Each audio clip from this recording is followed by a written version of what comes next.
Sebuah rumah yang terletak di kota Yamaguchi menjadi saksi nyata kisah kelam yang terjadi di Jepang, di mana seorang anak muda di bawah umur menjadi aktor utama dalam kasus pembunuhan yang dialami oleh ibunya sendiri. Namun yang mengerikan bukan pembunuhannya, melainkan reaksi lain dari anak tersebut. Apa reaksinya setelah menghabisi nyawa ibunya?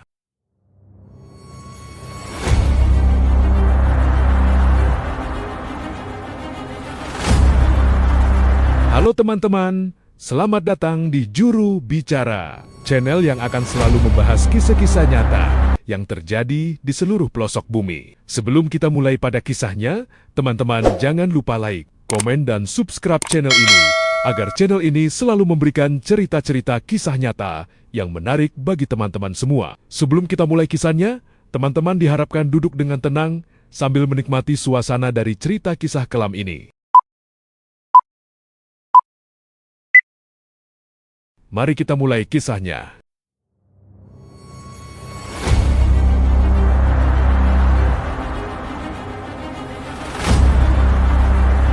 Kisah kelam ini bermula dari kehidupan seorang anak laki-laki bernama Yukio Yamaji yang lahir pada 21 Agustus tahun 1983 di kota Yamaguchi yang berbatasan langsung dengan Hiroshima di wilayah paling barat pulau utama Jepang. Karena hidup dalam kemiskinan, masa kecil si Yamaji ini jauh dari kata bahagia. Titik balik kehancuran keluarganya terjadi pada tahun 1995, di mana saat itu ayahnya meninggal akibat sirosis hati. Sirosis hati ini adalah penyakit pada hati, di mana hati manusia yang sehat telah dipenuhi dengan jaringan parut sehingga membuat organ hati tidak berfungsi dengan baik sebagaimana mestinya. Sirosis hati ini biasanya disebabkan oleh konsumsi alkohol yang berlebihan atau infeksi virus, hepatitis, dan bisa juga terjadi karena pelemakan hati atau tumpukan lemak pada organ hati. Biasanya penyakit ini dialami oleh orang-orang obesitas.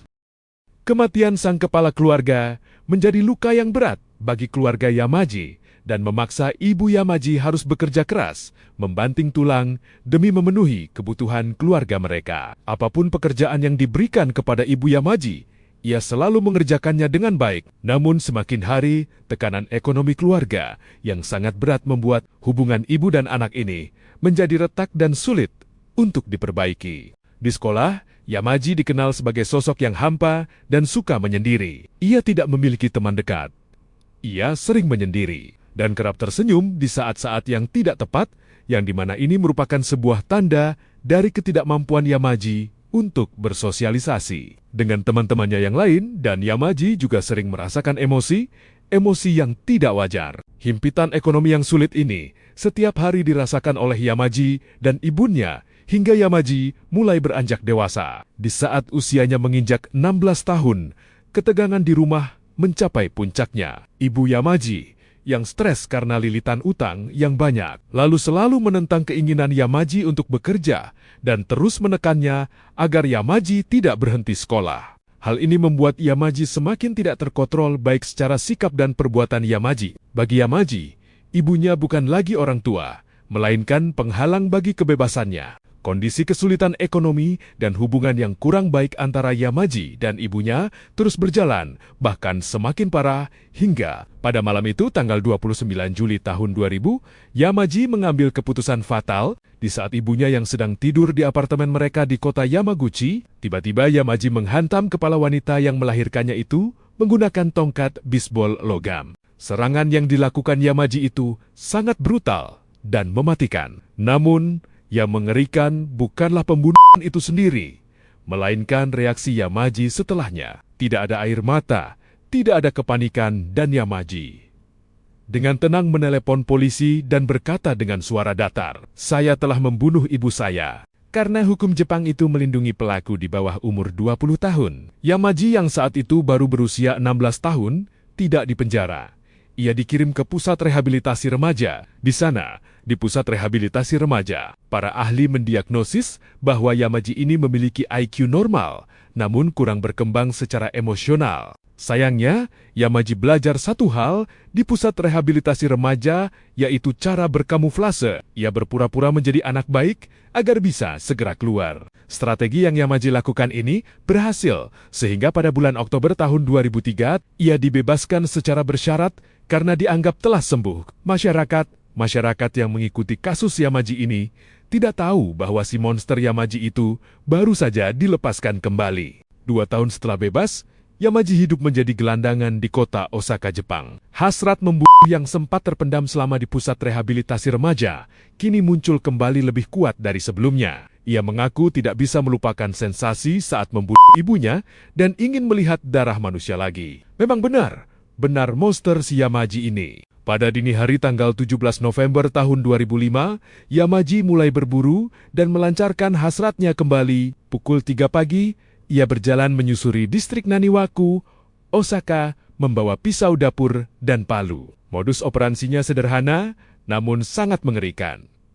Ia memutari gagang pintu satu persatu, mencari apartemen yang lupa dikunci penghuninya. Akhirnya, Yamaji menemukan target berikutnya. Nasib buruk menimpa 2 bersaudari, Asuka Uehara yang berusia 27 tahun dan Chihiro Uehara yang berusia 19 tahun. Pintu apartemen mereka tidak terkunci. Sekitar jam 4:30 pagi, Yamaji menyelinap masuk. Dengan ketenangan yang luar biasa, ia melepas sepatunya di pintu masuk, sebuah kebiasaan sopan santun orang Jepang yang ironisnya tetap ia lakukan, padahal saat itu ia hendak melakukan pembunuhan. Yang pertama ditemukan Yamaji ketika masuk apartemen tersebut adalah sang kakak, Asuka Uehara, yang sedang tertidur lelap. Yamaji mendekat, bahkan sempat menyentuh kelopak mata korban. Saat Asuka terbangun dan berteriak, Yamaji tanpa ampun menikam wajah dan kepalanya, lalu mencekiknya hingga tewas. Tragedi itu berlanjut. Sekitar pukul 5 pagi,